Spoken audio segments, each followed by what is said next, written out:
इच्छा रखने वाले मित्रों तथा संबंधियों को अपने समक्ष उपस्थित देखकर मेरे शरीर के अंग काँप रहे हैं और मेरा मुँह सूख जा रहा है। यहाँ पर जो अर्जुन है वो श्री कृष्ण से कहते हैं कि जैसे कि युद्ध से पहले वो श्री कृष्ण जी को बोल रहे हैं कि इस युद्ध के बारे में सोचकर कि हमारे मित्रों तथा संबंधियों को अपने समक्ष देखकर अर्जुन के जो है वो अंग जो काँप रहे हैं, उनका मुँह जो है वो सूखा जा रहा है। इससे हम इसमें एग्ज़ाम्पल ले सकते हैं कि हम सभी जैसे कि एग्ज़ाम में जब हम बैठते हैं तो फिर हम परीक्षा से पहले हमें कितना डर रहता है कि पता नहीं क्या होगा, कैसे होगा, लेकिन वो हमारा डर का भाव होता है। लेकिन यहाँ पर अर्जुन का जो है वो दया का भाव है, करुणा का भाव है।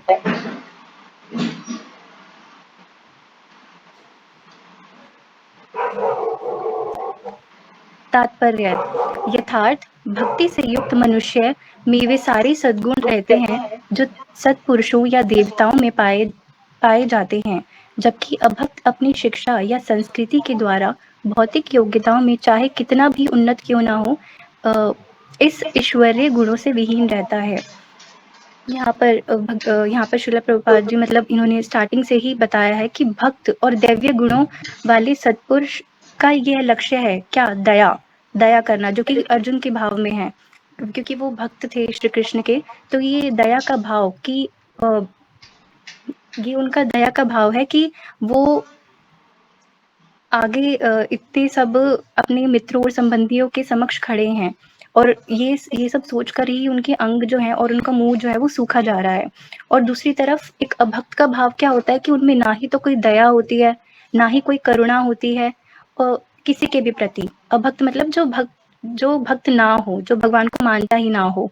जैसे कि यहाँ पर दुर्योधन का हम एग्ज़ाम्पल ले सकते हैं, वो अभक्त थे। भगवान में कोई वो रखते नहीं थे भक्ति वगैरह। तो जो दुर्योधन थे और उनके भाई थे, उन्होंने कितना अत्याचार किया था अर्जुन पे और उनके भाइयों पर। कितना ज़्यादा अत्याचार किया था पांडवों पे, उनका अपमान किया और द्रौपदी का भी कितना अपमान किया समस्त सभा में, तो उनको जो निर्वस्त्र करने का प्रयास था। तो ये सब एक अभक्त के गुण हैं। और दूसरी तरफ अगर हम अर्जुन को देखें जो कि भक्त हैं, वो फिर भी असत्य हैं। ये सब जो क्वालिटीज़ हैं ये दैव्य हैं। और इसमें कहा गया है कि एक जो अभक्त होता है उसके पास चाहे कितनी शिक्षा हो, कितनी संस्कृति का ज्ञान उसे क्यों ना हो, लेकिन कितनी ही भौतिक योग्यताएँ क्यों ना हो, लेकिन अगर उसमें ईश्वरीय गुण से अगर वो विहीन है तो फिर उसका कोई भी मतलब नहीं बनता। अतः स्वजनों, मित्रों तथा संबंधियों को युद्ध भूमि में देखते ही अर्जुन उन सभी के लिए करुणा से अभिभूत हो गए कि अर्जुन जो है वो अभिभूत हो गए कि हम मेरे सामने मेरे ही स्वजन, मेरे ही मित्र, मेरे ही संबंधी जो है वो मेरे ही युद्ध भूमि में मेरे ही ऑपोजिट खड़े हैं, जिन्होंने परस्पर युद्ध करने का निश्चय किया था। जबकि जिन्होंने परस्पर युद्ध करने का निश्चय किया था। जहाँ तक उसके अपने सैनिकों का संबंध थे, वह उनके प्रति प्रारंभ से ही दयालु थे। जहाँ तक कि अर्जुन का जिनसे भी संबंध था वो सभी के प्रति जो थे वो दयालु थे, उनका दया भाव जो था वो सबके प्रति था। किंतु विपक्षी दल के सैनिकों की आसन्न मृत्यु को देखकर वह उन पर भी दया का अनुभव कर रहे थे। लेकिन विपक्षी दल की जो सैनिक थी उनकी आसान मृत्यु को देखकर उन पर भी वह दया का अनुभव कर रहे थे। इतना सब बुरा आने वाली मृत्यु, यानी वो तो अर्जुन देख पा रहे थे कि उनकी मृत्यु आने वाली है, तो उनको देखकर भी उनके प्रति दया का भाव था उनके अंदर। आसन मीन्स आने वाली मृत्यु। और जब वह इस प्रकार सोच रहा था तो उसके अंग में कंपन होने लगा और मुंह सूख गया। उन सबको युद्ध भूमि मुख देखकर उसे आश्चर्य भी हुआ। युद्ध भूमि मुख मतलब युद्ध और अभिमुख मतलब मुख युद्ध के सामने जब था तो फिर उसको देखकर भी उनको बहुत ज़्यादा आश्चर्य हुआ। प्रायः सारा कुटुंब अर्जुन के सगे संबंधी उसे युद्ध करने आए थे कि उसी के सगे संबंधी जो है उसके युद्ध करने के लिए उसके पास आए थे। इसी वजह से उनका जो था पूरे शरीर में उनको कंपन हो रही थी और पूरा मुँह सूख गया था, दया भाव से, ना कि डर के कारण से। यद्यपि इसका उल्लेख नहीं है, किंतु तो भी सहज अनुमान लगाया जा सकता है कि न केवल उनके अंग काँप रहे थे और मुख सूख रहा था, अपितु वह दयावश रुदन भी कर रहे थे कि ये तो सिर्फ अनुमान लगाया जा रहा है, इसका कोई उल्लेख नहीं किया कि उनके सिर्फ अंग ही काँप रहे थे, मुँह ही सूख रहा था, लेकिन वह अंदर ही अंदर रो रहे थे, रुदन कर रहे थे। अर्जुन में ऐसे लक्षण किसी दुर्बलता के कारण नहीं, अर्जुन में जो ये कि वो उनके हाथ-पैर काँप रहे हैं, जैसे हमारे तो डर के कारण काँपते हैं। कोई भी एग्ज़ाम अगर हम देने जाते हैं या फिर किसी भी चीज़ की अगर हम तैयारी करते हैं, जैसे कि आज के लिए ही मेरे को जैसे एग्ज़ाम्पल ले सकते हैं कि डर के कारण।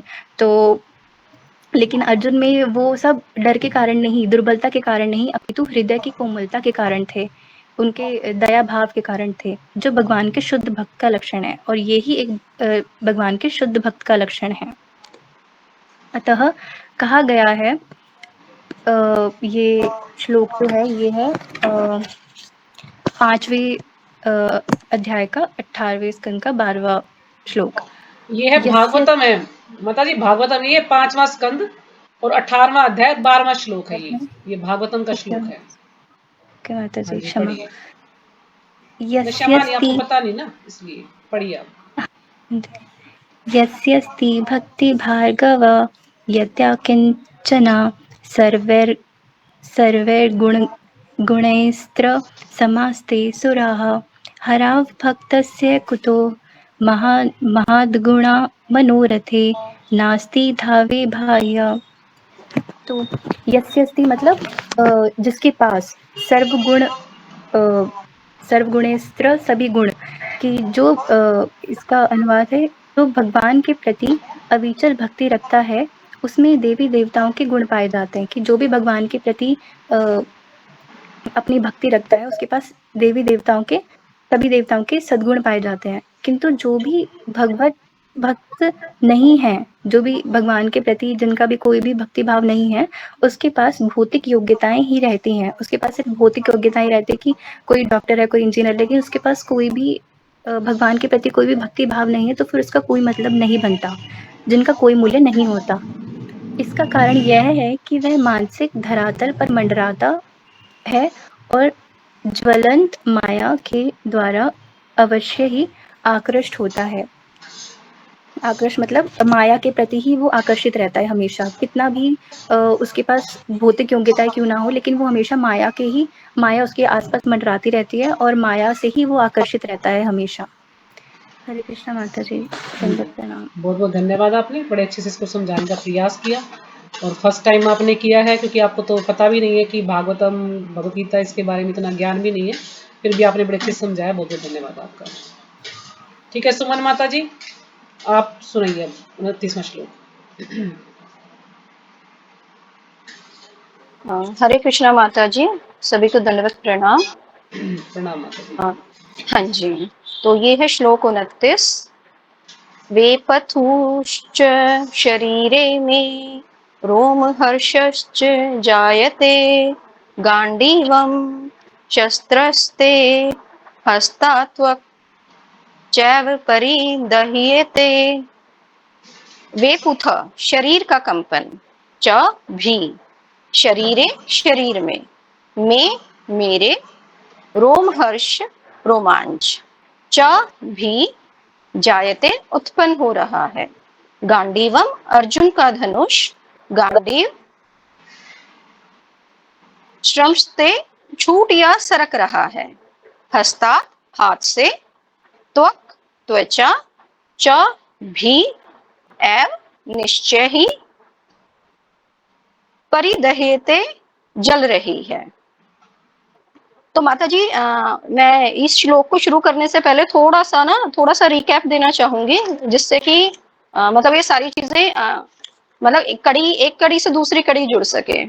तो जो आपने इससे पहले कुछ श्लोकों में हमने पढ़ा कि जो भीष्म पितामह जी थे, तो उन्होंने शंख बजाया था। तो क्योंकि दुर्योधन का जो मन था वो बहुत ही मतलब वो दुखी था, तो उनको खुश करने के लिए भीष्म पितामह ने शंख बजाया। तो उस पश्चात श्री कृष्ण व अन्य पांडवों ने भी शंख बजाया। तो जब पांडवों ने शंख बजाया तो जो कौरव थे उनके जो हृदय थे वो विदीर्ण हो उठे, यानी वो बहुत डर गए। उसके पश्चात जो अर्जुन थे, अर्जुन ने एक्चुअली क्या था, अर्जुन ये देखना चाह रहे थे कि जो कौरव हैं उनकी सेना में कौन-कौन से ऐसे धृतराष्ट्र के दुर्बुद्धि पुत्रों का यानी कौन-कौन साथ दे रहे हैं, वो उन्हें देखना चाहते थे। तो इसी कारण से उन्होंने श्री कृष्ण से कहा कि दोनों सेना के मध्य आप इस रथ को ले चलिए। तो क्योंकि मैं देखना चाहता हूँ कि कौन-कौन उनका साथ दे रहे हैं। लेकिन जब श्री कृष्ण जी उन्हें दोनों सेनाओं के मध्य ले गए, तो जो अर्जुन थे, तो अर्जुन ने देखा कि वहां पर उनके चाचा, ताऊ और उनके बहुत सारे भाई, पुत्र, पौत्र, मित्र और बहुत सारे शुभ चिंतक भी वहां पर थे। तो इस कारण से जो क्योंकि अर्जुन एक शुद्ध भक्त थे, तो शुद्ध भक्त होने के कारण उनके अंदर व्यथा उत्पन्न हुई। वो एक्चुअली और वो इसलिए उत्पन्न हुई क्योंकि वो शुद्ध भक्त थे। तो जो भी भगवान के शुद्ध भक्त होते हैं, यानी एक अभक्त होता है और एक भक्त होता है। अभक्त वो व्यक्ति होता है जो भगवान की भक्ति नहीं करता है, और जो भगवान की भक्ति नहीं करता है तो उसमें करुणा, दया ये भाव नहीं उत्पन्न हो पाते हैं। वो चाहे कितना भी पढ़ लिख जाए, ये गुण उस व्यक्ति के अंदर कभी भी उत्पन्न नहीं हो सकते हैं। तो ऐसा जो अभक्त होता है वो निर्दयी, दुराचारी, दुष्ट और दुष्कर होता है। तो वो कितनी भी कोशिश कर ले कि मैं बहुत महान बन जाऊं, तो वो कभी भी वो महान नहीं बन सकता है। और ये सारे दुर्बलता के लक्षण होते हैं। उसके बाद में जब अर्जुन जो है श्री कृष्ण से कहते हैं कि ये तो मेरे सारे सगे संबंधी हैं, तो मैं इनके साथ कैसे युद्ध कर सकता हूँ, ये तो मेरे अपने हैं। तो इसी कड़ी में ये आगे है कि मेरा जो सारा शरीर है, मतलब अर्जुन कहते हैं मेरा जो सारा शरीर है वो कांप रहा है, मेरे रोंगटे खड़े हो रहे हैं, मेरा गांडीव धनुष मेरे हाथ से सरक रहा है और मेरी त्वचा जल रही है। ये जितने भी लक्षण है ना माता जी, ये डिप्रेशन के लक्षण होते हैं। तो कहने का मतलब ये है कि एक व्यक्ति जब बहुत भावना में उद्दीर्ण होता है तो उस वक्त ये लक्षण दिखते हैं।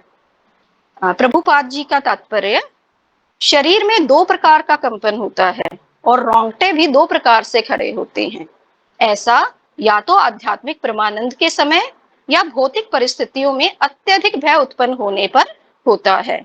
तो आध्यात्मिक परमानंद का मतलब ये होता है माता जी कि एक भक्त जब बहुत भक्ति करता है, और वो विरले भक्त होते हैं, हर किसी भक्त में ना ये गुण नहीं होते हैं। तो जो अष्ट सात्विक विकार आपने एक बार बताए थे, तो वो अष्ट सात्विक विकार उस व्यक्ति में उत्पन्न होने शुरू हो जाते हैं। तो कुछ अष्ट सात्विक विकारों में से कुछ विकार मैं बता देती हूँ ताकि कुछ पता चल जाए। जैसे पसीना आना, बोल न पाना, आंसू आना, रोंगटे खड़े हो जाना, सन्न रह जाना, तो ये कुछ विकार हैं, उन अष्ट विकारों में से ही हैं। तो उनमें से जो एक विकार है वो अर्जुन के अंदर उत्पन्न हुआ कि उसके जो रोंगटे थे वो खड़े हो गए। दूसरा होता है भौतिक परिस्थितियों में अत्यधिक भय उत्पन्न होने पर होता है। तो यहाँ पर जो अर्जुन है उसके अंदर भय अपने जीवन के लिए उत्पन्न नहीं हुआ है, उसके और वो जो भाव है ना, तो वो परमानंद की स्थिति में उत्पन्न नहीं हुआ है अर्जुन के अंदर। वो भक्त तो थे, लेकिन अभी जो उनकी अवस्था है वो भय की अवस्था है, और वो भौतिक भय के कारण, जीवन की हानि के कारण उनके अंदर ये भय पैदा हुआ है, ये डर की स्थिति है। तो उन्हें अपने जीवन का भय नहीं लग रहा है, उन्हें दूसरों के जीवन का भय लग रहा है। क्योंकि इसमें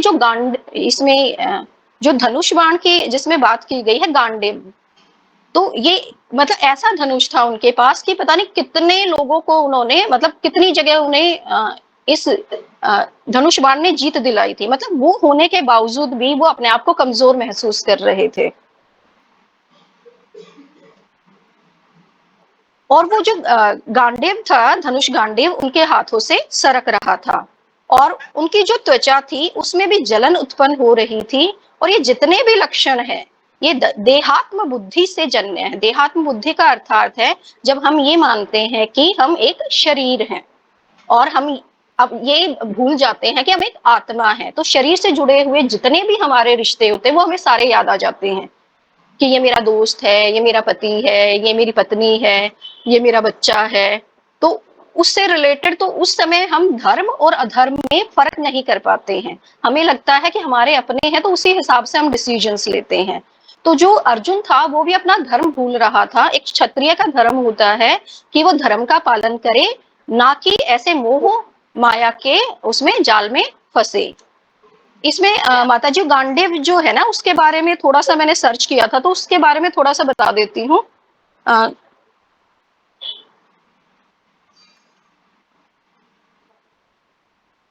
हाँ जी, तो जो गांडीव है महाभारत काल में सर्वाधिक प्रसिद्ध धनुष था। तो एक टाइम में क्या था माता जी, एक कणव मुनि जो थे उन्होंने कठोर तपस्या की थी।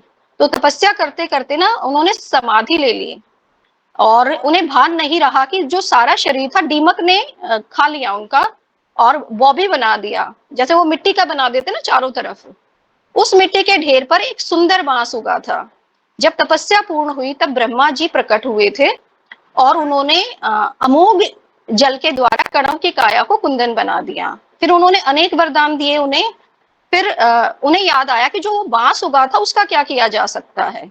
तो उन्होंने ब्रह्मा जी ने विश्वकर्मा को दे दिया वो बांस, और विश्वकर्मा ने उससे 3 धनुष बनाए।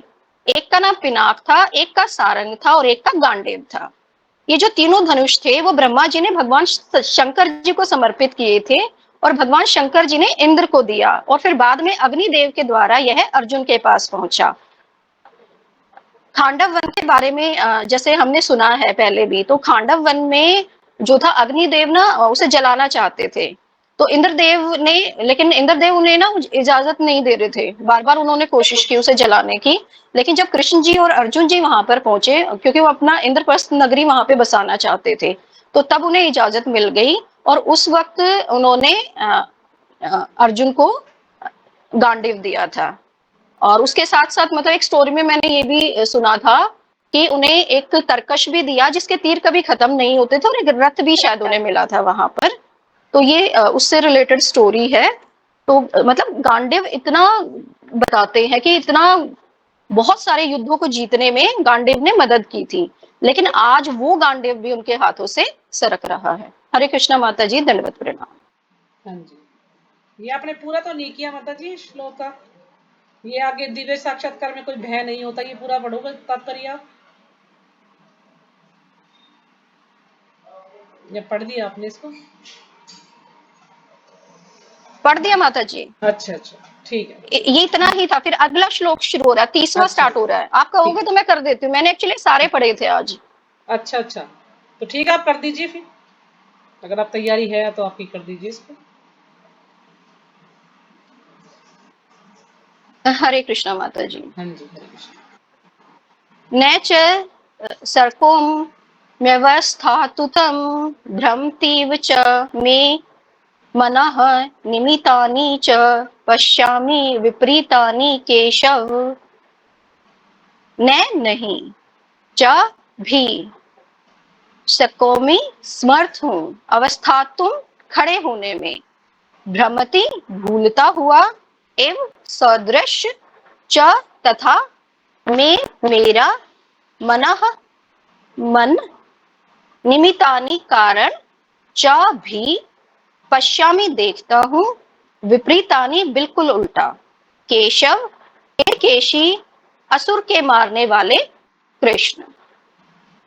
तात्पर्य नहीं, अभी वो उसका अर्थ बता रहे हैं गीता में। मैं यहाँ अब और अधिक खड़ा रहने में असमर्थ हूँ, मैं अपने को भूल रहा हूँ और मेरा सिर चकरा रहा है। हे कृष्ण, मुझे तो केवल अमंगल के कारण दिख रहे हैं। अब यहाँ पर क्या है माता जी, अमंगल का अर्थ यहाँ पर ये है कि अर्जुन जानते थे अपनी प्रतिभा को। अर्जुन को पता था कि अगर उन्होंने अपने गांडीव का प्रयोग किया तो शवों का अंबार लग जाएगा। तो उस अमंगल के डर के कारण उनमें भय उत्पन्न हो रहा था और अर्जुन ने कहा कि मेरा सिर चकरा रहा है। प्रभुपाद जी द्वारा तात्पर्य, जय प्रभुपाद जी की। अपने अधैर्य के कारण अर्जुन युद्ध भूमि में खड़ा रहने में असमर्थ था। धैर्य नहीं बचा था अर्जुन के अंदर। इसी कारण जो अर्जुन है वो युद्ध भूमि में खड़ा भी नहीं हो पा रहा था और अपने मन को इस दुर्लभता के कारण उसे आत्मविस्मृति हो रही थी। विस्मृति होती है कि जब हमें चीजें याद रहती हैं। आत्मविस्मृति मतलब जब हम अपनी आत्मा को भूल जाते हैं, यानी जब हम अपने आप को वो शरीर समझना शुरू कर देते हैं। तो जो अर्जुन है वो भी अपने आप को शरीर समझ रहा था और अपनी आत्मा की उसे विस्मृति हो रही थी। वो उसे भूल गया था कि मैं एक पहले मैं एक आत्मा हूँ। भौतिक वस्तुओं के प्रति अत्यधिक आसक्ति के कारण मनुष्य ऐसी मोहमयी स्थिति में पड़ जाता है। तो जो भौतिक वस्तुएं हैं उसमें चाहे हमारे रिश्ते हैं, चाहे कोई मटेरियलिस्टिक चीजें हैं, गाड़ी है, पैसा है, तो जो व्यक्ति हैं वो इस मोह माया में पड़ जाते हैं। भयम द्वितीया विनिवेशतः सयात, ये भागवतम का श्लोक है। ये 11वें स्कंद का दूसरे अध्याय का 37वां श्लोक है। ऐसा भय तथा मानसिक असंतुलन उन व्यक्तियों में उत्पन्न होता है जो भौतिक परिस्थितियों से ग्रस्त होते हैं। तो जो अर्जुन की कंडीशन थी उसको देखते हुए ये बताया जा रहा है इसके अंदर कि ऐसा जो भय है या जो मानसिक, कई बार ऐसा होता है कि कई बार हमारे ऊपर भी मान लिया दुख आ जाता है एकदम से या ऐसी स्थिति आ जाती है, तो कई बार लोग अपना मानसिक असंतुलन खो देते हैं। मान लिया किसी के घर में किसी की डेथ हो जाए या और कोई उसे आघात लगे, तो ऐसी स्थिति में लोग अपना संतुलन खो बैठते हैं। तो वही स्थिति यहाँ पर अर्जुन की बताई जा रही है कि वो अपने रिश्तेदारों को देख करके मोहवश उसे ये लग रहा था कि मैं कैसे इनको मारूंगा, ये तो मेरे अपने हैं, ये तो मेरे स्वजन हैं, जो भौतिक परिस्थितियों से ग्रस्त होते हैं। अर्जुन को युद्ध भूमि में केवल दुखदाई पराजय ही प्रतीत हो रही थी। अब अर्जुन को उसमें कुछ भी पॉजिटिव नहीं लग रहा था। उसे लग रहा था कि अगर युद्ध होगा तो सिर्फ दुख ही दुख मिलेगा उसे, और उसे लग रहा था कि अगर वो जीत भी जाता है, जबकि उसे पता था कि वो जीत सकता है, तब भी उसे ये लग रहा था कि अगर मैं जीत भी गया तब भी मैं हार जाऊंगा, जीत कर भी मैं हार जाऊंगा। वह शत्रु पर विजय पाकर भी सुखी नहीं होगा। अगर वो कौरवों को, क्योंकि उसे पता है कि कौरव सारे मारे जाएंगे, उसे के अपने भाई हैं, उसके चाचा हैं, ताए हैं, तो अगर वो जीत भी गया उन्हें हरा करके, तब भी उसे सुख की अनुभूति नहीं होगी। निमित्तानि विपरीतानि शब्द महत्वपूर्ण है। जब मनुष्य को अपनी आशाओं में केवल निराशा दिखती है तो वह सोचता है मैं यहाँ क्यों हूँ। यानी कि आशा की किरण थी उसके पास, कृष्ण जी थे उनके साथ में और उन्हें पता था कि वो जीत सकते हैं, लेकिन उसके बावजूद भी आशा की स्थिति में भी उन्हें निराशा दिख रही थी और उन्हें ये लग रहा था कि मैं यहाँ क्यों हूँ, मैं क्यों मतलब मैं युद्ध करने ही क्यों आया हूँ। प्रत्येक प्राणी अपने में तथा अपने स्वार्थ में रुचि रखता है, किसी की भी परमात्मा में रुचि नहीं होती है। तो जनरली जब हम भौतिक संसार की बातें करते हैं तो हर एक जो प्राणी है सबको अपना अपना स्वार्थ पसंद होता है। वो अपने स्वार्थ के हिसाब से या जो उन्हें चाहिए होता है उस हिसाब से वो कार्य करते हैं और कर्म करते हैं। कृष्ण की इच्छा से अर्जुन अपने स्वार्थ के प्रति अज्ञान दिख रहा था, अपने आप को अज्ञान दिखा रहा है। मनुष्य का वास्तविक स्वार्थ तो विष्णु या कृष्ण में निहित होता है। तो कहने का तात्पर्य यह है कि असली सुख या वास्तविक स्वार्थ तो वो है जो हम विष्णु जी या कृष्ण में अगर हम लीन हो जाएं या उनकी हम भक्ति करते हैं, वो हमारा वास्तविक स्वार्थ होना चाहिए। बद्ध जीव इसे भूला जाता है, इसलिए उसे भौतिक कष्ट उठाने पड़ते हैं। तो जो बद्ध जीव इसलिए कहा गया है कि जो हमारी जो चेतना है अगर वो अशुद्ध हो जाती है किसी कारणवश, मोहवश, तो हम भूल जाते हैं कि हम किस वजह से संसार में आए हैं और हमारा स्वार्थ क्या है, और बहुत सारे भौतिक कष्ट हमें उठाने पड़ते हैं, जैसे अर्जुन को भी उठाने पड़ रहे थे। अर्जुन ने सोचा कि उसकी विजय केवल उसके शोक का कारण बन सकती है। शोक का कारण कैसे बनेगी कि उसे ये लगा कि मेरे स्वजन नहीं रहेंगे और मैं ही उन्हें मारूंगा। तो उन्हें ये लग रहा था कि ये सारी चीजें उनके शोक का कारण बन जाएंगी। अगला श्लोक है, न च श्रेयोनुपश्यामि हत्वा सवजन माहवे का माहवे न का काहे विजयम कृष्ण न च राज्यम सुखानि च न तो च भी श्रेय कल्याण अनुपश्यामी पहले से देख रहा हूं, हत्वा मारकर सब जन्म अपने संबंधियों को आहवे युद्ध में न तो काहे आकांक्षा करता हूं, विजयम विजय कृष्ण हे कृष्ण न तो चा भी राज्यम राज्य सुखानी उसका सुख चा भी। तो ये श्लोक भी जो अभी हमने श्लोक पढ़े हैं उसी के कॉन्टिन्यूटी में है। हे कृष्ण, इस युद्ध में अपने ही स्वजनों का वध करने से न तो मुझे कोई अच्छाई दिखती है और न मैं उससे किसी प्रकार की विजय, राज्य या सुख की इच्छा रखता हूं। तो अर्जुन की ऐसी स्थिति हो गई थी कि उसे ये लग रहा था कि अगर वो जीत भी जाएगा तो एक तरीके से आप ये मान लीजिए कि उसे लग रहा था कि ना तो मुझे ऐसी जीत चाहिए है, ना मुझे ऐसा राज्य चाहिए है और ना ही मैं ऐसी सुख की अनुभूति करना चाहता हूं। प्रभुपाद जी द्वारा तात्पर्य, श्रीला प्रभुपाद जी की जय। यह जाने बिना कि मनुष्य का स्वार्थ विष्णु या कृष्ण में है, सारे बद्धजीव शारीरिक संबंधों के प्रति यह सोचकर आकर्षित होते हैं कि वे ऐसी परिस्थितियों में प्रसन्न रहेंगे। तो यहाँ पर प्रभुपाद जी यही बता रहे हैं कि जो मनुष्य है, जबकि उसे कई बार पता भी होता है कि उसका स्वार्थ क्या है, कि कृष्ण प्रेम, विष्णु प्रेम, लेकिन फिर भी वो अपने शारीरिक संबंधों के प्रति आकर्षित होता रहता है और उसे लगता है कि ये चीजें उसे प्रसन्नता प्रदान करेंगी। ऐसी देहात्म बुद्धि के कारण वे भौतिक सुख के कारणों को भी भूल जाते हैं। अर्जुन तो क्षत्रिय का नैतिक धर्म भी भूल गया था। तो क्षत्रिय धर्म क्या कहता है? अधर्म के खिलाफ युद्ध करना, और जो भी उसके खिलाफ खड़े हैं, वो चाहे आपके अपने हैं चाहे पराये हैं, उनको मार गिराना, ये क्षत्रिय का नैतिक धर्म होता है। तो अर्जुन क्षत्रिय का नैतिक धर्म भी भूल गया था। कहा जाता है कि दो प्रकार के मनुष्य परम शक्तिशाली तथा जाज्वल्यमान सूर्य मंडल में प्रवेश कर सकते हैं। जो सूर्य मंडल है ये कहा जाता है ये उच्च ग्रह है। तो दो प्रकार के ही व्यक्ति हैं जो वहां जा सकते हैं। एक तो क्षत्रिय जो कृष्ण की आज्ञा से युद्ध में मरता है, यानी एक क्षत्रिय जो कि धर्म के लिए युद्ध करता है और उसकी मौत हो जाती है, और दूसरा सन्यासी जो आध्यात्मिक अनुशीलन में लगा रहता है। तो दो ही व्यक्ति ऐसे हैं जो सूर्य कहते हैं कि सूर्य मंडल पे कोई नहीं जा सकता, बट ये जो दो लोग हैं ये जा सकते हैं। अर्जुन अपने शत्रुओं को भी मारने से विमुख हो रहा है। अपने संबंधियों की बात तो छोड़ दें, अब यहाँ पर क्या बताया जा रहा है कि सिर्फ संबंधी ही नहीं, बहुत सारे उसके शत्रु भी थे दूसरे पक्ष में, वो उनको भी उनके साथ भी नहीं लड़ना चाहता। अब वह सोचता है कि सब जनों को मारने से उसे जीवन में सुख नहीं मिल सकेगा।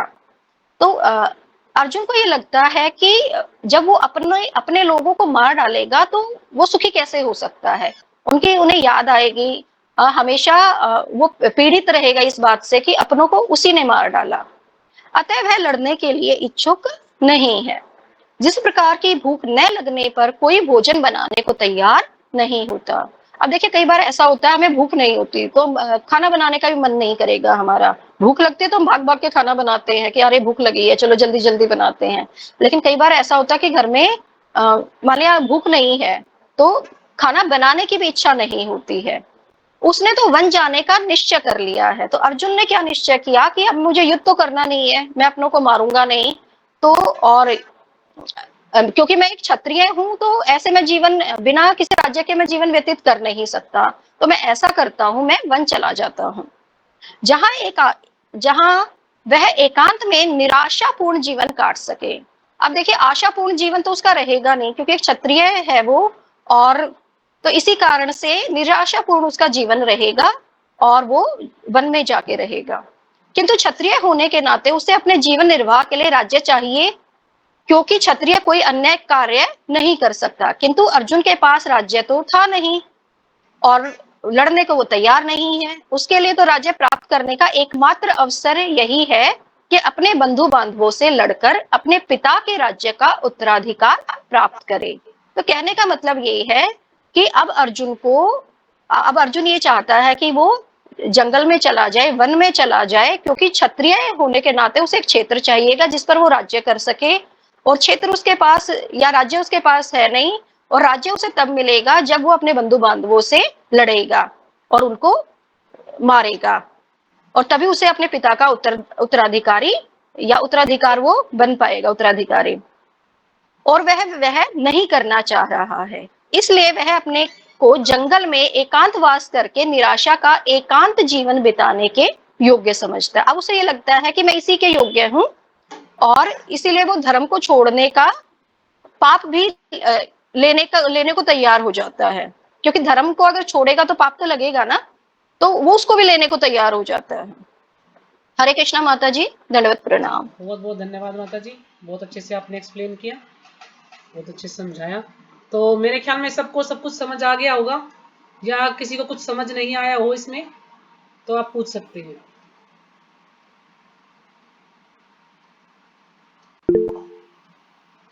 हाँ जी, पूछिए माता जी। हरे कृष्णा माता जी, नमः प्रणाम। माता जी 30वें श्लोक में जो ये आया था निमितानी और विपतानी शब्द, इसका थोड़ा सा बता दो। ये वही बता रहे हैं ना माता जी, निमितानी और विपरीतानी में, यानी आशा में भी निराशा का आभास होना उसको, है ना। आशा और निराशा। हाँ जी, मतलब आशा तो है जैसे युद्ध जीतने की, लेकिन उसमें भी उसको उल्टा बताया है, इसका अर्थ दे रखा है जैसे बिल्कुल उल्टा, विपरीतानी, यानी इसमें भी उसको निराशा ही दिखती है, यानी युद्ध जीत जाएगा फिर भी वो खुश नहीं हो पाएगा, उसको ये दुखी रहेगा कि अपने स्वजनों को हत्या करने के बाद जो है वो उसको राज्य प्राप्त हुआ है, तो यानी आशा में भी निराशा का अनुभव उसको हो रहा है, तो इसलिए वो युद्ध नहीं करना चाह रहा अर्जुन।